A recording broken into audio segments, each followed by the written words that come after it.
Então, irmãos queridos, vamos à palavra de hoje. Abra sua Bíblia em Gálatas, capítulo de número 3.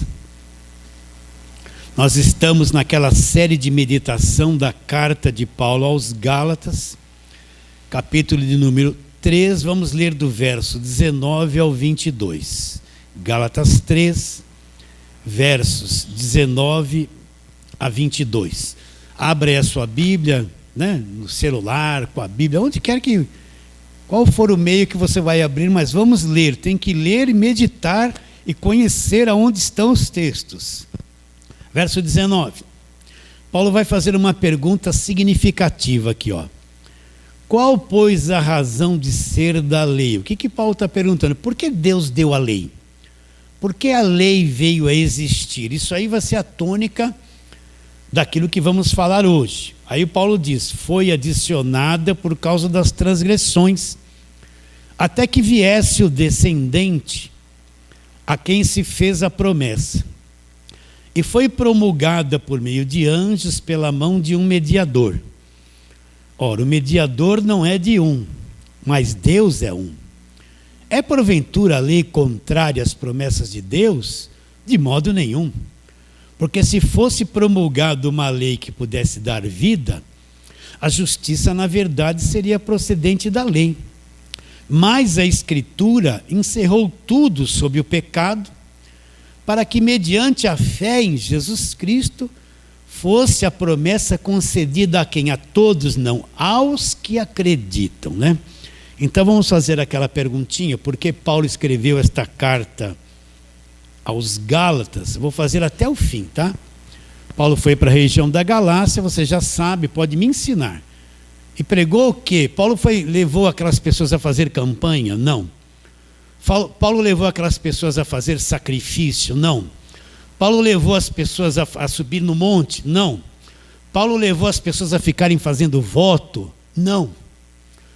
O que Paulo ensinou para os Gálatas não tem nada a ver com a maioria dos ensinos que vêm pela mídia, pela televisão, campanha, voto, sacrifício, dá tudo que tem, fogueira santa. Não ensinou nada disso. O que Paulo ensinou?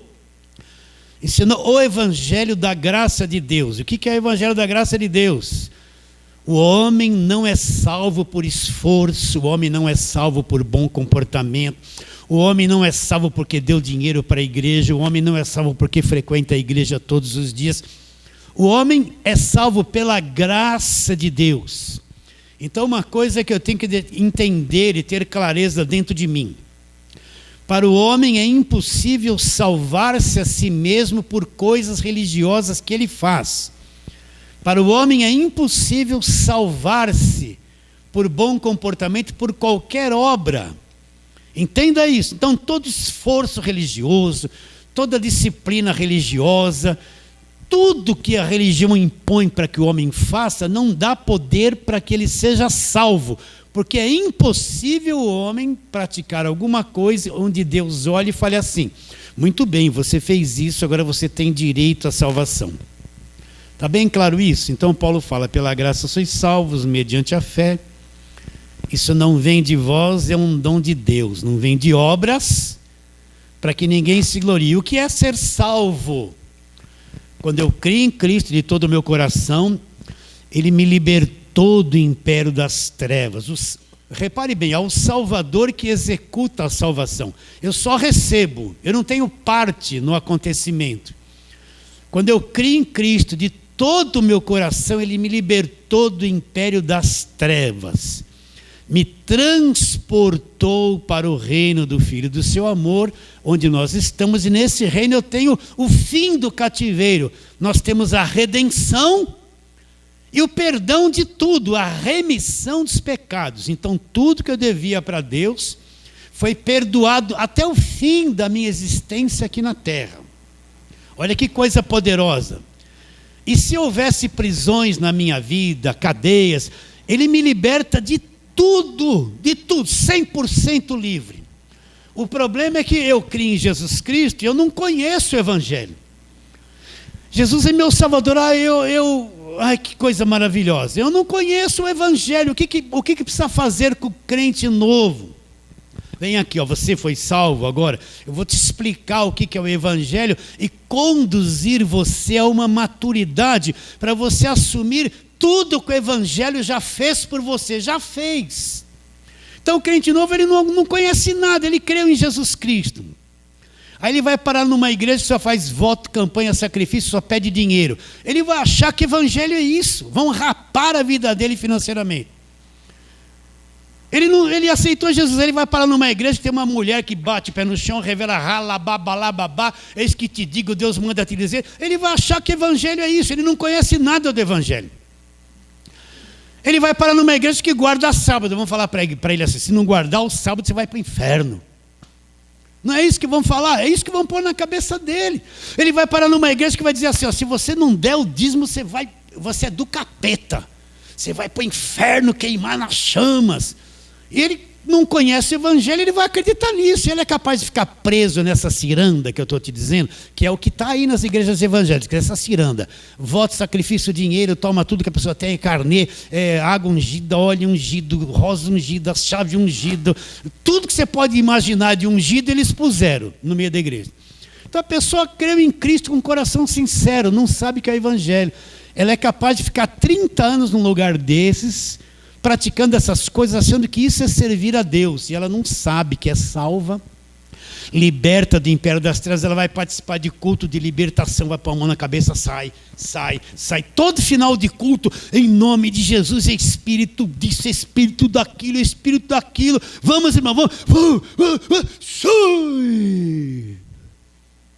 Ela vai ficar 30 anos gozado. Ela vai lá na igreja, sai o mal. No dia seguinte ela tem que ir de novo, vai sair o mal de novo, porque saiu e entrou. Ela vai na quarta-feira, meu Espírito Santo. Na sexta-feira, sai demônio. Entrou o Espírito na quarta, na sexta entrou o diabo. E ela está lá, tomando passe. Vocês estão entendendo a cabeça? Como está a cabeça dessa gente? Estão tudo atormentado, angustiado, não sabe o que é ser salvo. Então ser salvo é isso, meus irmãos. Libertou do império das trevas, Colossenses 1, 13 e 14. Me tirou dali, me transportou, me pôs em Cristo. E o que eu encontro aqui? A redenção, fim da escravidão. E a culpa, a remissão de toda a culpa. Está tudo pago. Agora eu fiz alguma coisa para merecer isso? Não.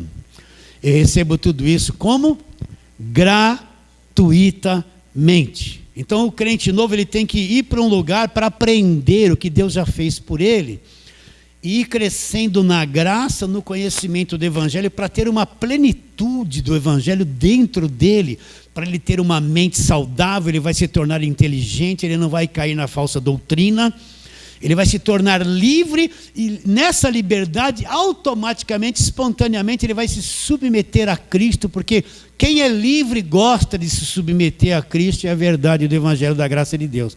Paulo ensinou isso.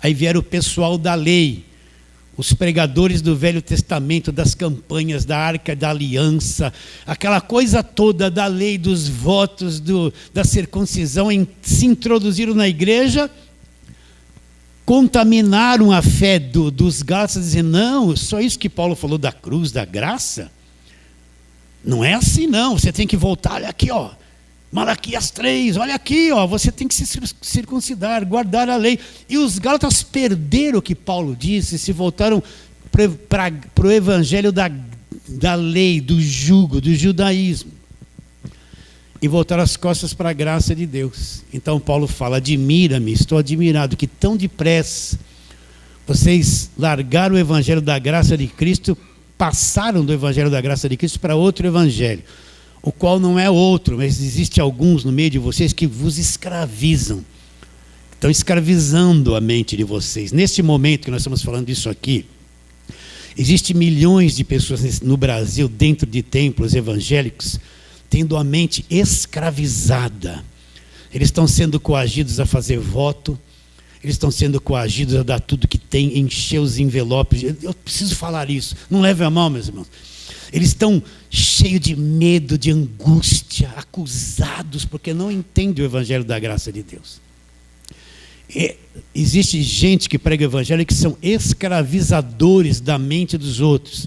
vão trabalhando na mente, na pregação do medo do diabo, vai pegar, é isso, você precisa de libertação, Deus não te libertou, tem uma macumba na tua vida, tem um mal olhado, tem uma superstição, escravizando a cabeça das pessoas para manipular elas, e elas nunca saírem daquele lugar. E se um dia for sair, vai falar assim, é um desviado, olha lá, o diabo está te esperando lá fora, vai sair de braço dado com você. Vai falar isso para eles, são escravizadores. Então Paulo disse, alguns que vos perturbam e querem perverter o evangelho de Cristo. Mas ainda que nós, o mesmo anjo vindo do céu, vos pregue coisa que vai além do que Paulo ensinou, seja amaldiçoado, seja anátema. Então Paulo vai escrever essa carta para mostrar para os Gálatas o erro que eles cometeram, a cegueira espiritual que invadiu a mente deles, e eles deixaram a graça para seguir a lei, aquilo que já acabou na cruz. Então, depois de dissertar com muitas coisas, como nós já falamos, Paulo chega nesse capítulo 3, ele vai fazer uma pergunta. Verso 19, onde nós lemos: qual, pois, a razão de ser da lei? O que Paulo está dizendo? Então, Paulo está dizendo, fazendo uma pergunta. Olha, Paulo já explicou claramente no Evangelho que o fim da lei é Cristo. Paulo já explicou claramente que o Velho Testamento é judaísmo, não é evangelho, é história do povo judeu, é judaísmo, é religião judaica. Paulo já ensinou tudo isso. Paulo já ensinou que a velha aliança acabou na cruz. Que tudo aquilo que Deus fez lá, que foi trazido pelo próprio Deus, Deus pôs um fim, acabou na cruz. Paulo... Está claro tudo isso que Paulo ensinou. Agora ele vai fazer uma pergunta. Então, por que Deus trouxe a lei? Por que a lei foi dada? Moisés subiu num monte e Deus esculpiu nas tábuas de pedra a lei. Moisés desceu do monte e o rosto brilhava, né? Que coisa fantástica quando a lei foi dada, não é? Mas não deu em nada, se tornou num ministério de condenação. Então a pergunta é essa: por que Deus trouxe a lei? Se a lei foi removida pelo próprio Deus, qual a finalidade de Deus ter trazido a lei? Fica com essa pergunta na tua mente. Agora você tem que capturar a tua mente, para você entender isso claramente. Não fica olhando para mim e viajando na hora do almoço, eu vou comer isso quando eu sair daqui. Não, você tem que... Puxa aí, ó. A minha mente está aqui. Ainda que a minha carne queira ficar inquieta, acho que eu vou beber água, acho que eu não vou. Fica aí, não deixa a tua mente viajar. Tá bom? Para isso que nós vamos falar com paciência. Então, para mim entender por que Deus trouxe a lei, se a lei não salva ninguém, eu tenho que saber isso. Então, vamos trabalhar na palavra de Deus. Gênesis, vamos lá. Gênesis, tudo começa lá. Gênesis capítulo 2. Vamos ver aqui a formação do homem. Depois de ter criado todas as coisas no nosso planeta, pelo poder da palavra de Deus, depois que tudo estava pronto, Deus vai formar o homem do pó da terra, né? Então, qual era o projeto de Deus? Presta atenção. Qual era o projeto de Deus? Criar um ser conforme a sua própria imagem e semelhança. Então, qual era o projeto de Deus? Ele criou o planeta, fez tudo. Agora ele vai criar um ser para habitar nesse planeta conforme a imagem e semelhança de Deus, tá? Depois que tudo estava pronto, olha como ele formou o homem. Gênesis 2, 7. Então formou o Senhor Deus o homem do pó da terra, e lhe soprou nas narinas o fôlego de vida. E o homem passou a ser o quê? Alma vivente. Então o que Deus faz? Deus pega do pó da terra e faz como se fosse um boneco. Faz faz o corpo do homem, o interior, todos os seus órgãos internos. Deus fez tudo isso como se ele tivesse feito uma argila do pó da terra e fez tudo direitinho e fez o corpo do homem ali. Só que o homem estava morto, só tinha o corpo dele. Então o que Deus faz? Agora Deus vai trazer vida, Ele vai fazer esse boneco viver. Estou falando que nem para criança. Então Ele vem, sopra o fôlego da vida e o homem acorda e passa a ser uma alma vivente. O que é esse fôlego da vida? É como se Deus pegasse uma partícula de si mesmo. Ó, presta atenção, não deixa a mente viajar. É como se Deus pegasse uma parte de si mesmo e nesse sopro ela injetasse naquele boneco ali que era homem, não tinha vida. Essa partícula é a partícula sobrenatural de Deus. Essa que é a imagem de Deus e semelhança de Deus. Quando ele sopra essa parte sobrenatural, essa partícula de Deus, quando entra naquele corpo que era só um boneco, o homem acorda e a união do sobrenatural com o corpo natural cria a alma do homem. O homem passa a ser o quê? Alma vivente. Olha que ser fantástico. Então, quando Deus soprou sobre o homem, uma parte de Deus, dele, lá dele, penetrou naquele corpo que estava ali sem vida e se uniu a uma parte material, e a união formou uma coisa que vai ligar os dois, a alma do homem. A alma do homem é como dois tijolos, encosta os dois tijolos, ele não liga, mas se você pôr ali uma massa boa, você vai ligar, a hora que seca os dois se tornam um, não é verdade?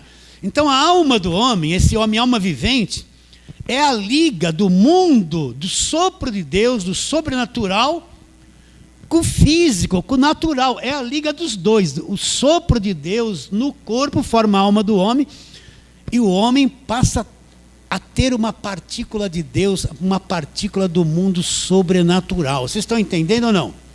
Então o homem, ele passa a ser uma pessoa que tem um corpo físico, ele possui uma alma que tem consciência dele, ele pensa, ele tem sentimentos, ele tem vontade, e lá dentro dele ele tem um espírito que é a partícula de Deus, é a parte que ele vai entrar em contato com o mundo de Deus, o mundo sobrenatural. Então esse homem sem pecado é um ser fantástico criado por Deus. Ele vai ter condições de se comunicar com os dois mundos, o mundo físico e o mundo invisível, o espiritual de Deus.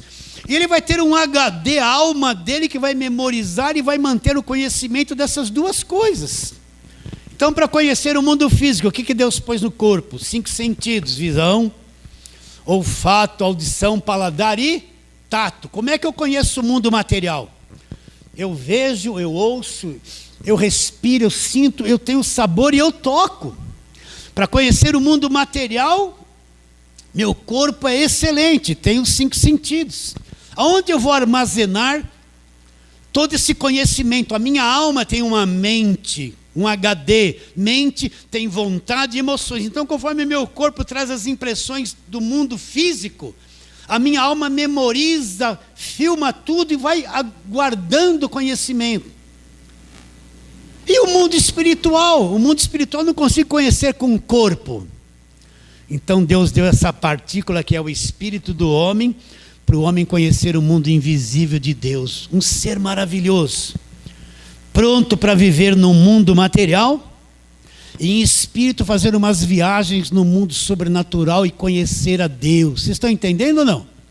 Então você pode ver que na viração do dia, Deus vinha conversar com o homem não tinha nenhum problema em se relacionar com Deus, batia um papo com Deus.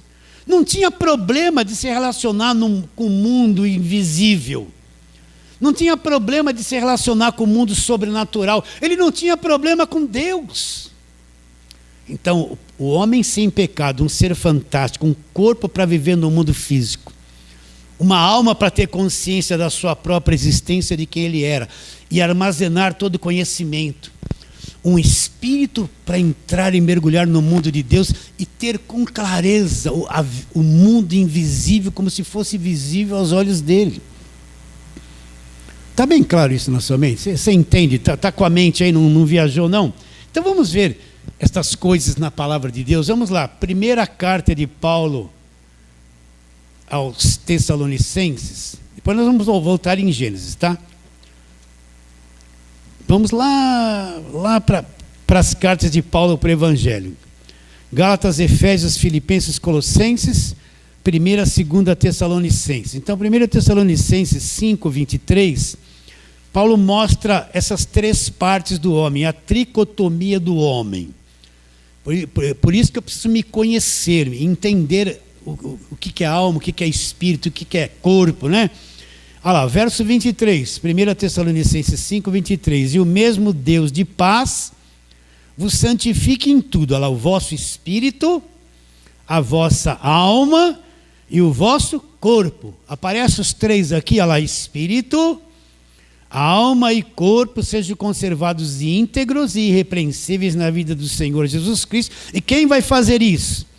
Fiel é o que vos chama, o qual também o fará. Então Deus vai trabalhar nas nossas três dimensões.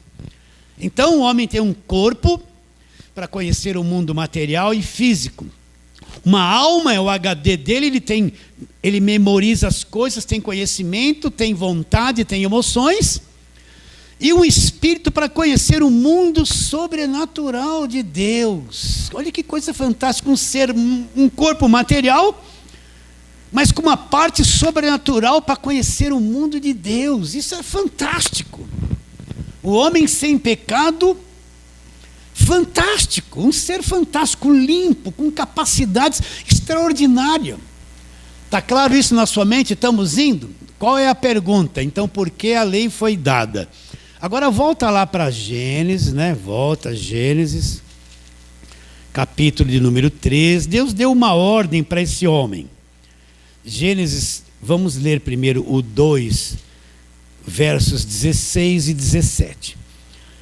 Gênesis 2, versos 16 e 17. O Senhor Deus lhe deu esta ordem: de toda árvore do jardim comerás livremente, mas da árvore do conhecimento do bem e do mal não comerás, porque no dia em que dela comerdes, certamente vai acontecer o quê?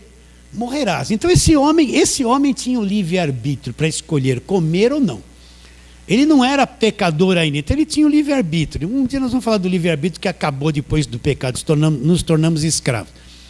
Então Deus põe diante dele o seguinte: olha, essa árvore do conhecimento do bem e do mal, não coma. Se você comer, vai morrer. E deixa o homem pensando. Nós não sabemos quanto tempo Adão e sua mulher Eva ficaram sem comer da árvore do conhecimento do bem e do mal. O livro de Gênesis não é uma coisa cronometrada. Hoje aconteceu aquilo, amanhã aquilo outro, e depois aquilo outro. De um capítulo para o outro pode ter passado décadas, 100, 200 anos. Não é uma coisa cronometrada. Hoje, amanhã, depois, aconteceu tudo em 3 dias, resolveu todo o problema. Está claro isso na sua mente? Agora, o que aconteceu? Esse homem foi, vamos lá, Gênesis 3, né? Vamos lá, verso 6. Vendo a mulher que a árvore era boa para se comer, agradável aos olhos, árvore desejável para dar entendimento, comeu do fruto, e tomou-lhe do fruto, comeu e deu também ao marido e comeu. Agora presta atenção. Abriram-se então os olhos de ambos, veja bem. Os olhos deles foram abertos para uma dimensão que eles não conheciam. E percebendo que estavam nus, cozeram folhas de figueiras e fizeram cintas para si. Para aí. Deus não havia dito que se eles comessem, eles iriam morrer? Como que eles continuaram vivos? Eles morreram. Eles morreram e continuaram vivos. Aonde foi que eles morreram? Isso que eu quero que você entenda. Aquela partícula de Deus, o espírito do homem, a parte semelhante a Deus dentro do homem, quando ele comeu do fruto, ele morreu. O mundo invisível se apagou, o espírito dele morreu. É que nem uma lâmpada que queima, ela produz luz. Quando queima, ela morre, você pode ligar, ela está preta por dentro. Ela não tem mais capacidade de iluminar. Então, quando ele comeu do fruto, ele morreu. A imagem e semelhança de Deus morre, é destruída ali dentro do homem. O homem perde a capacidade de conhecer o mundo invisível. É que nem um carro que fundiu o motor. O motor está lá, mas por dentro está destruído, não anda mais. Então, quando o homem comeu do fruto, ele morreu por dentro. Morreu no espírito. Morreu espiritualmente, ficou separado de Deus, separado do mundo invisível. E a alma do homem? O que é a alma do homem? Mente, vontade e emoções. O que aconteceu com a alma do homem? A alma do homem foi destruída. O mundo emocional do homem mental foi destruído por causa do pecado. A mente do homem se tornou uma coisa pervertida. O mundo emocional do homem se tornou um mundo emocional de sofrimento, de dor. Você pode ver de onde vem angústia, depressão, medo, trauma. Você vê que o mundo emocional das pessoas é um caos total. A criança já nasce cheia de medo, de tremor, medo disso. Mãe, medo, medo, medo. O homem cresce, é medo, medo, medo, vai mudando. Tem gente que psicologicamente na alma, a cabeça dele está que nem um louco, gente. Por que isso? Porque quando o espírito do homem morre, a alma se tornou uma coisa destruída. Então, o mundo emocional e mental do homem foi destruído. É por isso que o maior problema do homem é aquilo que ele sente. Ele sente coisas contra ele mesmo, que o destroem. O que se passa na cabeça do homem? A maior parte dos pensamentos são negativos, ruins, de medo, de insegurança, né? Tem gente que você começa a conversar, ele começa a falar cada coisa, você percebe, nossa, a mente dele está longe. Olha, está umas trevas tão grandes na cabeça dele. Imagina o que ele sente no seu mundo emocional. Por quê? Porque a morte vem do espírito, ela destrói a alma e o corpo. A criança nasce e já começou a morrer. Vai crescendo, bonita, depois chega num clímax, vai envelhecendo, minguando, vai secando, enrugando. O corpo se tornou o corpo destruído, o corpo do pecado, o corpo da morte. Então esse corpo está contado, ele vai ficar doente, ele vai enfraquecer e ele vai morrer. Então o homem morreu no espírito, alma destruída e corpo destruído. Por isso que todos nós morremos. Então esse ser, alma vivente, que foi feito ali, com capacidade para o mundo material, um HD extraordinário e o mundo invisível, ele foi destruído, se tornou um ser pervertido, destruído, arruinado. Vocês estão entendendo ou não? Aquele primeiro casal ficou totalmente estragado. Isso é ser pecador. Não é que ele comete alguma coisa do lado de fora. Ele foi estragado, e esse estrago que aconteceu com ele chama-se o quê? Pecado.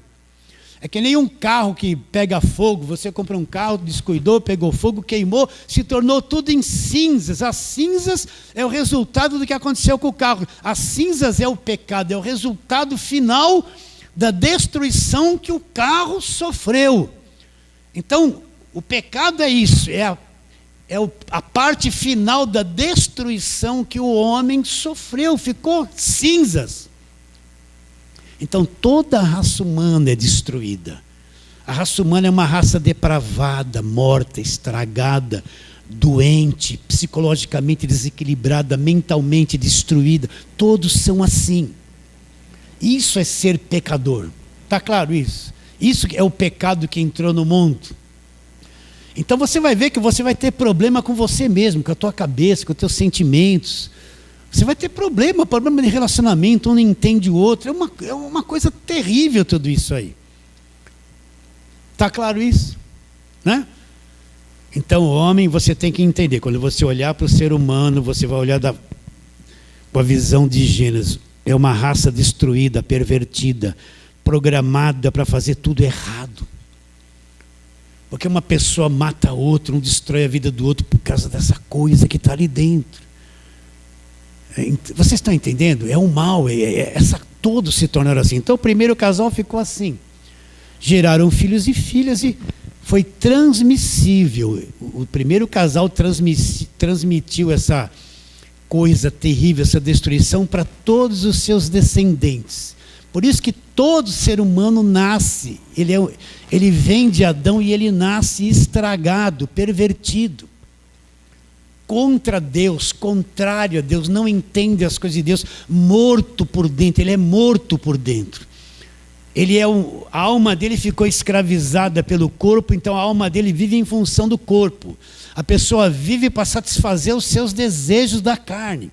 Tudo que ele faz na mente, nas suas emoções, é só para satisfazer a que a carne quer. É a comida, é o sexo, é os prazeres, é o divertimento, é a curtição. Ele vive para satisfazer a iniquidade da carne, o que a carne produz. Todos são estragados.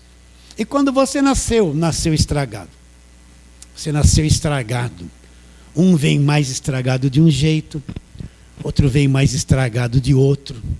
Um é bonzinho aqui, mas ali ele é um capeta. O outro é bonzinho onde ele é capeta, mas no lugar que o outro é bom é o demônio.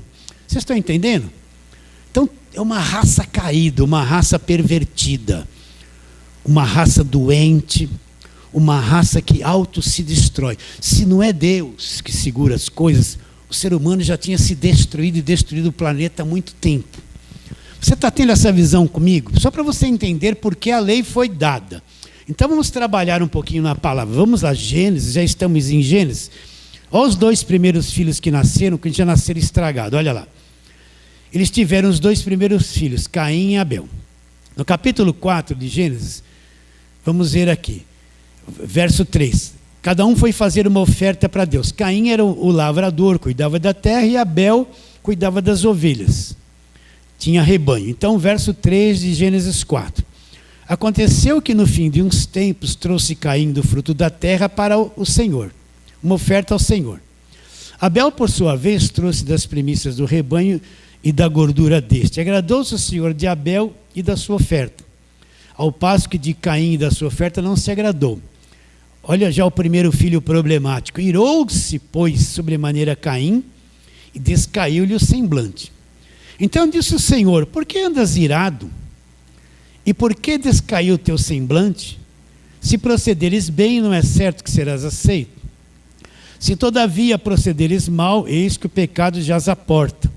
O teu desejo será contra ti, a ti cumpre dominá-lo. Verso 8. Disse Caim a Abel, seu irmão: vamos ao campo? Estando eles no campo, sucedeu que se levantou Caim contra Abel, seu irmão, e o matou. Olha o primeiro filho como nasceu. O primeiro casal se estragou. O primeiro filho, Caim, já veio atravessado, herdou tudo que o primeiro casal se tornou. Fez a oferta para Deus, não foi aceito. Alguma coisa de errado ele deve ter feito. E Deus aceitou a oferta do seu irmão caçula, né? O irmão mais novo. Ele ficou tão irado, repare bem, a Bíblia diz que ele ficou irado. E o que ele fez irado? Convidou, ele elaborou um plano: vou levar meu irmão longe daqui, vou acabar com ele, vou matar ele. Olha o que ele tinha por dentro já. O primeiro filho que nasceu dos 2 já nasceu contaminado, pervertido. Então é normal que você entenda porque um ser humano mata o outro, destrói. Porque uma pessoa na ira mata a mãe, mata o pai. E vão falar assim: é o demônio. Tudo é o diabo. Não é não. Caim não era endemoniado, era o que ele era mesmo. Vocês estão entendendo? Então o primeiro filho já saiu tão estragado, já matou o segundo, já matou o irmão, porque Deus aceitou o irmão e ele não se agradou, que a oferta dele foi desprezada. O primeiro já saiu estragadíssimo. Você entende porque as pessoas têm comportamento de louco ou não? Entende? Você entende porque tem as doenças psíquicas, doenças emocionais, doenças físicas, né? A pessoa fala assim: tudo é o diabo. Mas sabe por que a doença existe? Porque o pecado entrou no mundo e a coisa corrompeu de um jeito que surgiram essas doenças malignas para destruir o corpo do homem. Mas por que a lei foi dada? Nós vamos responder porque a lei foi dada. Vai para o capítulo 6 de Gênesis. Olha, já no começo, olha a coisa como já estava. Então, a raça humana já havia crescido, já tinha mais homens na terra. Vamos ler aqui a corrupção do gênero humano? Vamos ler aqui, capítulo 6, verso 3. Então disse o Senhor: o meu espírito não agirá para sempre no homem, pois este é carnal. Quando ele fala carnal, é essa natureza caída. E Deus diminuiu a vida deles, os seus dias serão 120 anos. Ora, naquele tempo havia gigantes na terra, também depois, quando os filhos de Deus possuíram as filhas dos homens, as quais lhe deram filhos. Estes foram valentes varões de renome na antiguidade. Viu o Senhor que a maldade do homem havia se multiplicado na terra. Olha o problema do homem. E que era continuamente mau desígnio do seu coração. O que é o desígnio do coração? Aquilo que a pessoa é por dentro, os seus impulsos, os seus desejos, as suas coisas escondidas, né? As suas intenções, as coisas que ela esconde. Então Deus falou: olha, o homem é carnal, não tem jeito, meu espírito não vai agir nele. E o que está dentro dele é uma coisa continuamente má, não para de produzir mal, é um produtor de coisas ruins que está dentro do homem, o coração do homem. Olha o verso 11. A terra, isso, os homens já tinham crescido, a raça humana já tinha crescido. A terra estava corrompida à vista de Deus. Verso 11 de capítulo 6. E cheia de violência. Viu Deus a terra, eis que estava corrompida, porque, olha lá, presta atenção, todo ser vivente havia corrompido o seu caminho na terra. Então, o pecado não atingiu só o homem. O pecado atingiu os animais, os vegetais. Todo ser que tem vida no planeta foi corrompido. Está estragado, não é? Aparece cada vídeo no YouTube, eu fico até com dó, aquele viadinho, filhote pequeno, aquele bebezinho tenro, acabou de sair da mãe. Já vem um leão, cata ele para o pescoço e mata. A gente fala, a natureza é o equilíbrio. Não, isso é uma desgraça, a terra entrou debaixo de maldição, todos eles comeriam ervas do campo. Mas um mata o outro, um come o outro para viver. O peixe maior come o menor. O passarinho maior engole o menor, arranca os filhotes do ninho, né? Os animais maiores devoram e matam os animais menores, tudo na base da violência. Então toda a terra existe uma violência, está pervertida por causa do pecado. Nós comemos os animais, mas nós não éramos para comer os animais, eram para comer os frutos da árvore do jardim do Éden, né? Agora você come aquela picanhinha, aquele peitinho de frango, come peitinho de frango, deixa a carne vermelha de lado, para ficar mais magrinho com menos colesterol. Você gosta de carninha? Eu também gosto. Passa uns vídeos lá no YouTube, aquele boizão, põe a cabeça no colo de uma criança, a criança passa a mão, maior amor, inofensivo, né? Mas nós que somos bonzinhos, vamos cortar a cabeça dele, dividir ele em partes, comê-lo tudo, eu vou comer ele. A gente não faz isso. Pode, não é para você, não vão mais comer carne, come bastante carne, pode comer. Mas a gente está comendo aquele peito de frango, a gente só vê aquela coisinha ali. Aquilo ali teve penas, cantou, teve olhos, teve vida, mas nós, cortando a cabeça e vamos comer isso. Para nós é só aquilo. Vamos comer franguinho hoje, bem? Vamos comprar um franguinho, né? Aquele peixinho lindo nadando, lá fomos nós lá. Joga a rede, corta a cabeça do bicho, arranca tudo. Eu vejo, o peixe está vivo lá, os japoneses estão pondo ele no fogo para fazer comida, chinesa, né? O bicho está até tremendo e já queimando. E nós, ai que maravilha, fica pronto logo.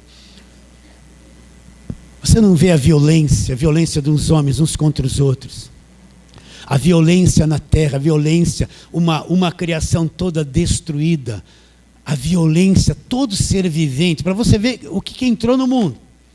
Olha lá, então, a terra estava corrompida à vista de Deus, no verso 12, viu Deus a terra que estava corrompida. Todo ser vivente havia o quê? Corrompido o seu caminho na terra. Então, esse planeta que nós estamos vivendo é um planeta corrupto. A política é corrupta, pode ser crente, pode ser eleito, vai lá e se torna ladrão, sim ou não? Vai lá e se torna ladrão, se torna bandido. Olha que vê aquele monte de dinheiro lá na igreja, meu irmão, quem roubar vai para o inferno. Ele entrou lá, virou político, muda tudo. Não vai mais para o inferno, não, é bênção, Deus, é bênção. E se nós fôssemos lá, a gente ia roubar também. Imagina aquela dinheirama fácil para você ficar rico e resolver sua vida, sem fazer nada, você não ia enfiar tudo na maleta e vir embora para casa? Acho que você faria isso, em uma chancezinha a víbora aparece, né?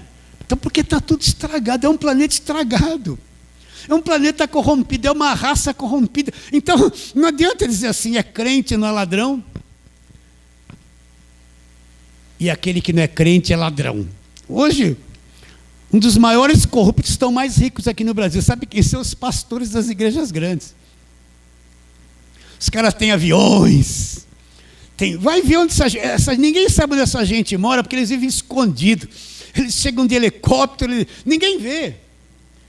Ninguém sabe, porque aqueles que estão em nome de Jesus têm levado todo mundo a dar tudo que tem.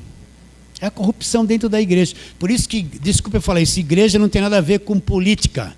Em púlpito de igreja não se traz política para panfletar nada, para fazer oração nenhuma. E se a liderança da igreja fica coagindo o povo a votar naquele candidato, é pervertido, é corrupto, nunca mais apareça lá, porque é corrompido. Desviou o foco da igreja, que é a adoração e a pregação do evangelho. Não estou nem aí falando isso, não falei o nome de ninguém, né? Então você tem uma visão comigo, ó, presta atenção. Está tudo corrompido, meus irmãos. A raça humana está corrompida. O ser humano está totalmente estragado. A política no mundo é uma política corrompida. Está tudo manchado e cheio de violência. Não se iluda que vai ser maravilhoso, não, pode orar a Deus que não aconteça isso no Brasil. Não vai, porque na palavra está escrito que vai acontecer. Você está orando contra a palavra de Deus, vai acontecer. Aí vamos interceder, né? Vamos interceder, Deus, que não aconteça isso na nação. Vai acontecer, porque está tudo corrompido, meus irmãos. Vai apodrecer, não tem por onde. Você está tendo essa visão comigo? Para entender porque Deus deu a lei? Né? Só mais um pouquinho, você vai ter paciência. Vamos trabalhar mais. Eu quero falar um pouquinho sobre a mente do homem. Vamos lá, Romanos capítulo 1. Vamos lá para Romanos capítulo 1.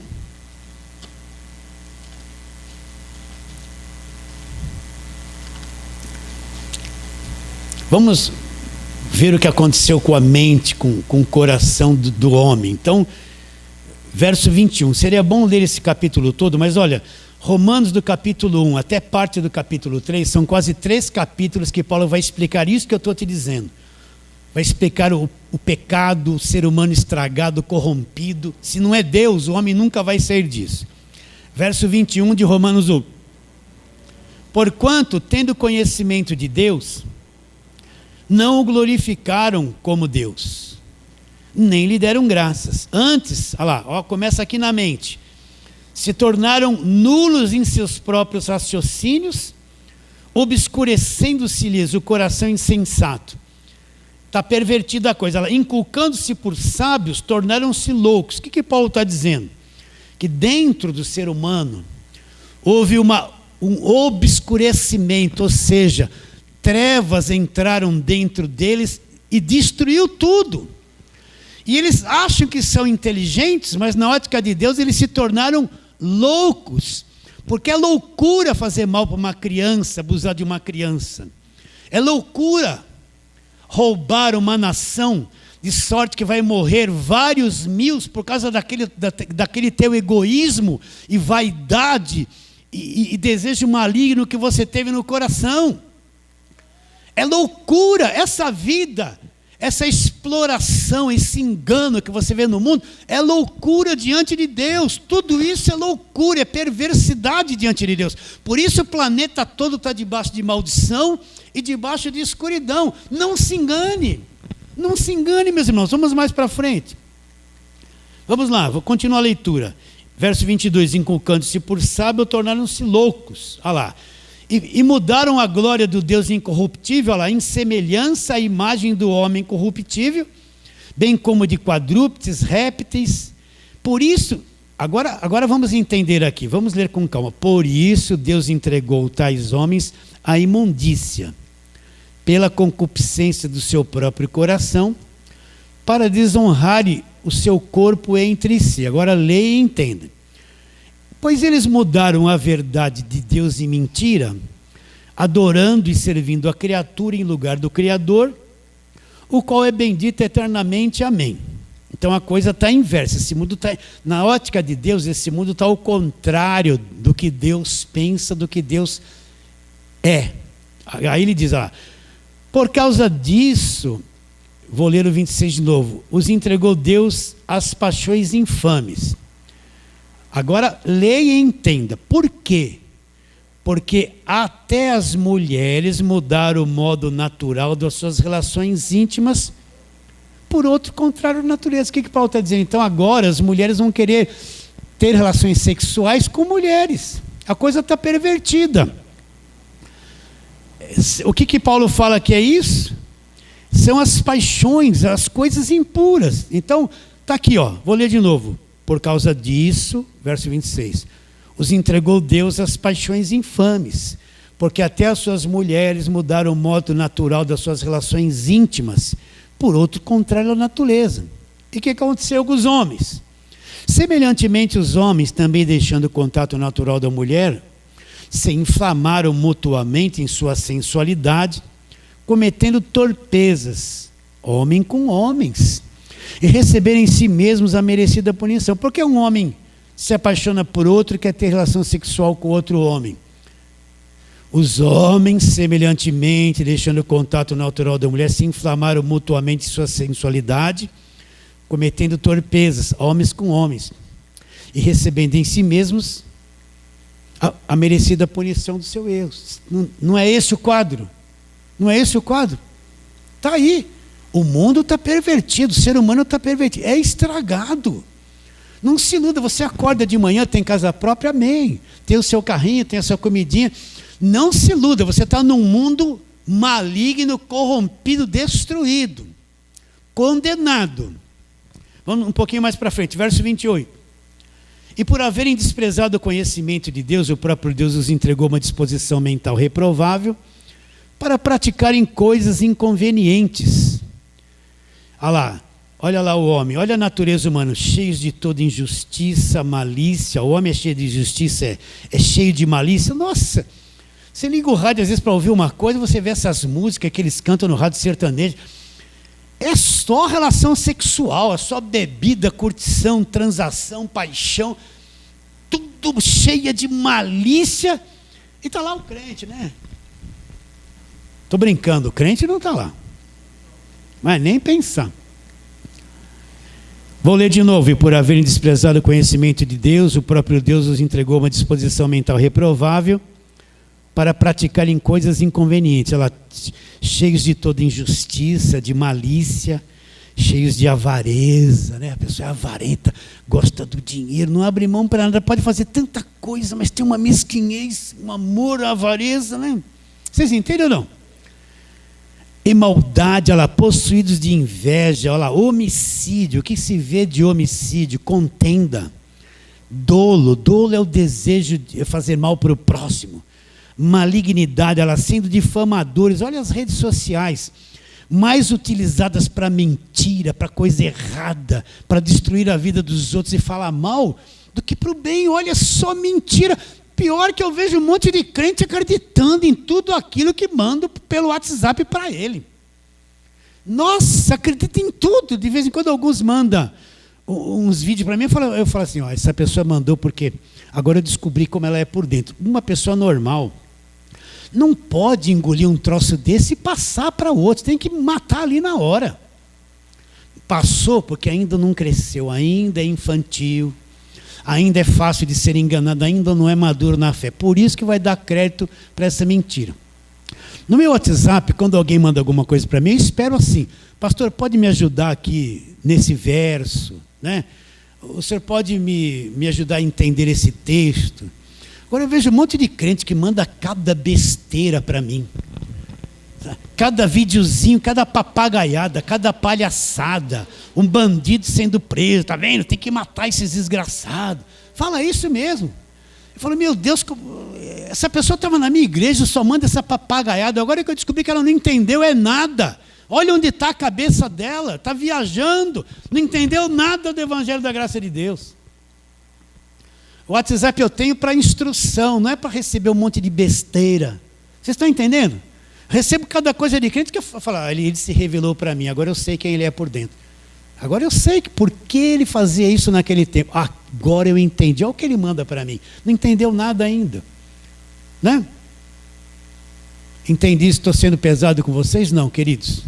Um pouquinho, né? Então vamos ler de novo. 29, cheios de toda injustiça, malícia, avareza, possuídos de inveja, homicídio, contenda, dolo, malignidade, sendo difamadores, caluniadores, aborrecidos de Deus, insolentes, soberbos, presunçosos, inventores de males, desobedientes aos pais, insensatos, pérfidos, sem afeição natural e sem misericórdia. Ora, conhecendo eles a sentença de Deus, que são passíveis de morte, os que tais coisas praticam, Não somente as fazem, mas também aprovam os que assim procedem. Capítulo 3, só mais um pouquinho. Verso 10. Como está escrito, agora Paulo vai dar um diagnóstico. Como está escrito, não há um justo sequer. Por isso que a salvação não é por obras. Não há um justo, nem sequer um. Não há quem entenda. Então o homem nessa condição, ele não entende. Ele não entende, ele, por si só ele nunca vai entender o Evangelho. Por si só ele nunca vai querer Deus. Se Deus não agir na vida da pessoa, o ser humano está num estado tão deplorável no pecado que ele não entende nada de Deus e ele nunca vai querer Deus de verdade. Ele vai querer idolatria, ele vai querer religião, mas o Deus verdadeiro e o Evangelho ele nunca vai querer. Por isso que a salvação não é por obras, é uma ação de Deus na vida da pessoa. Como está escrito, verso 10, não há um justo, nenhum sequer. Não há quem entenda lá, não há quem busque a Deus. Todos se extraviaram, todos, não tem ninguém que se salve. E a uma, juntos, se fizeram inúteis. Então, na ótica de Deus, todos são inúteis. Não tem como, não tem como. Não há quem faça o bem, não há nenhum sequer. Olha a boca deles, a garganta eles têm como sepulcro aberto, a língua urde engano. Veneno de víbora está nos seus lábios, a boca eles a têm cheia de maldição e amargura. Os seus pés velozes para derramar sangue, nos seus caminhos a destruição e miséria. Desconhece o caminho da paz, e não há temor de Deus diante dos seus olhos. Ficou bem claro o estado do ser humano aqui? O estado do pecado, o planeta pervertido, a raça humana corrompida, tudo estragado, tudo apodrecido. Então, por que Deus deu a lei? Por que Deus deu a lei? Justamente para trazer toda essa sujeira para fora e mostrar que o homem está condenado, é estragado, ele nunca vai poder sair dessa situação se Deus não operar na vida dele. A lei foi dada para mostrar o que é a natureza humana, o que é a corrupção do coração humano, o que é a mentira humana, o que é a desobediência dos filhos aos pais, o que é ser idólatra, o que é ser mentiroso. Você já mentiu alguma vez na vida? Quem sabe você mentiu ontem mesmo para se livrar de alguma coisa, né? Você não mente? Ou você é o super santo, né? Às vezes uma mentirinha resolve, né? Não resolve? A esposa nunca mentiu para o marido. O marido, então, nunca mentiu para a esposa. Mentiu? Quem nunca mentiu não precisa levantar a mão. Às vezes a esposa faz uma coisa que o marido não quer que saiba, ela mente. Não, benzinho, não. Mentirosa. Já perdeu a salvação. Às vezes o marido não quer ir no lugar. Ai, meu bem, eu estou com uma dor aqui. Não vamos hoje, não vamos, não. Aí ela vai embora ali. Mentiu. Tocou o telefone, mãe, é para a senhora. Falei que eu não estou. Está tudo condenado. Se não é a graça de Deus, não está tudo condenado? Né? E assim, o patrão mente para o empregado mente para o patrão, mente para os clientes. E é um rolo só. É mentira, né? Mentira. A lei foi dada. É o diagnóstico. A pessoa está, eu estou meio fraca, meio tonta, acordo de manhã assim. Vai lá fazer um exame de sangue, o médico pega colesterol, triglicérides, diabetes, pede tudo. Aí quando o exame vem, você tem tudo, triglicérides, diabetes, por isso você está passando mal. A lei é que nem um diagnóstico, um exame de sangue. Ela vem trazer para fora tudo que estava escondido, a sujeira que existe no ser humano, e pior que veio, o exame para ali. A lei falou, está tudo sujo, vou matar vocês todos, vocês estão tudo contaminados. Estão tudo contaminados, guilhotina para todos. Romanos 7, vamos lá. Por isso que pela lei ninguém será salvo, meus irmãos. Romanos 7, verso 7. Que diremos, pois, é a lei pecado? De modo nenhum. Mas eu não teria conhecido o pecado, senão por intermédio da lei. Pois não teria eu conhecido a cobiça, se a lei não dissesse, não cobiçarás. Então o que Paulo está dizendo? A lei veio trazer para fora, a lei diz que se eu cobiçar a mulher do próximo é pecado. Então a lei veio mostrar o homem mentiroso, o homem cheio de adultério. O que estava na lei, não adulterarás, porque ele sabe que o homem tem desejo de adulterar. Quando ele fala homem é homem, mulher é mulher também. Não é? Que a mulher às vezes também é cheia do marido, aí passa aquele bonitão, que me dera, pensa, não faz, mas pensa. Jesus falou o que lá em Mateus? O que está na lei? Não adulterarás, porém eu vos digo, se você olhar para uma mulher com intenção impura, não precisa nem cometer o ato, lá dentro de você, você já adulterou com ela, já aconteceu a coisa. Não aconteceu fora, mas lá dentro já era, só o desejo. Vocês estão entendendo? Então, qual a razão de ser da lei? Por que Deus trouxe a lei? Se a lei não tinha poder para salvar ninguém. Só para a gente ir terminando.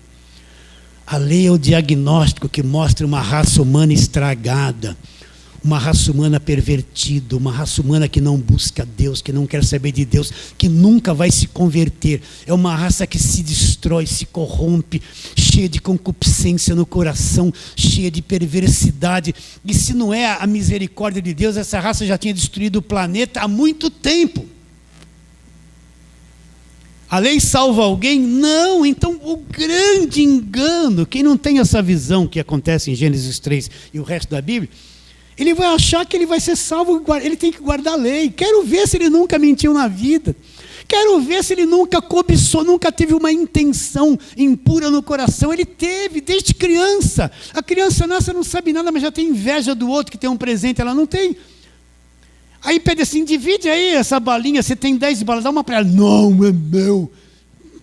Já perdeu a salvação. É a natureza humana. É ou não é? E olha que você não é grande coisa, hein? Se você achava grande coisa. Se a gente visse você por dentro, tudo que você pensa durante a semana, tudo que você fala, as coisas que você esconde, aquilo que está camuflado. Que coisa feia, que monstro, né? Pastor, menos o senhor não, eu sou igual a você. Eu sou igual a você. Acho que eu erro mais que você. Eu uso até bermuda e chinela havaiana, você usa. E saio na rua de chinela havaiana, às vezes tiro até a camisa. Pastor, sem camisa, qual o problema, gente? Um sol gostoso, põe o Ray-Ban, sem camisa e vou no mercado andando com a camisa aqui, ó, que nem um maloqueiro. Aí os religiosos falam assim, mas o drogado, olá, tudo bem, pastor? Oh, todo mundo gosta. Agora o religioso de paletó e gravata, esse é do capeta. Estou nem aí. Vocês estão entendendo? Deus olha você por dentro. Deus olha, por isso que o homem não é salvo por comportamento, porque tudo que você faz é contaminado por aquilo que você é por dentro. E o homem não busca Deus. Se Deus não agisse em você, você nunca iria acordar para o Evangelho, você ia ficar morto, morto e morto. Por isso que a salvação é pela graça, não se conquista por esforço. Então essa falsa santidade, paletó e gravata, cabelo comprido e saia comprido, não é, isso é uma falsa santidade, está escondendo o defunto que está. Vai ver a língua dessa pessoa, o que ela faz, o que ela pensa, o que ela sente, está tudo camuflado. A roupa, ai, estou santo. Vamos voltar para terminarmos. Hoje eu falei demais aqui, né? Então vamos lá, Gálatas capítulo de número 3. E vamos ler, verso 19. Qual, pois, a razão de ser da lei? Ela foi adicionada por causa das transgressões. Então a lei foi adicionada para trazer a transgressão para fora. Até quando a lei ia ter validade? Olha como está claro isso aí. Até que viesse o descendente. Na semana passada nós falamos quem era o descendente. Até que viesse o descendente a quem se fez a promessa. E foi promulgada a lei por meio de anjos, pela mão de um mediador, que foi Moisés. Ora, o mediador não é de um, mas mediador não é um, mas a lei é de um. É porventura a lei contrária às promessas de Deus? De modo nenhum. Porque se fosse promulgada uma lei que pudesse dar vida, a justiça seria procedente da lei, porém a lei não podia dar vida. O que a lei trouxe? Mas a Escritura encerrou tudo sob o pecado, para que mediante a fé em Jesus Cristo fosse a promessa concedida a quem? Aos que creem. Então a lei encerrou tudo debaixo da condenação. Agora vem Cristo, cumpre a lei, nos liberta do acusador. Cremos em Jesus Cristo, pela graça sois salvos. E Deus encerrou tudo aquilo. A lei está em vigor. Ainda a lei está mostrando a corrupção da raça humana, mas nós estamos livres da lei. Nós morremos para a lei. Deus enrolou aquilo e jogou para lá. Eu não posso ser um crente debaixo da mentalidade do Velho Testamento. Então, para finalizar, para que a lei servia, a lei foi um exame, um diagnóstico que trouxe para fora toda a perversidade, o estrago e a decomposição da raça humana. Fala assim, amém. Então vamos ficar em pé e vamos orar.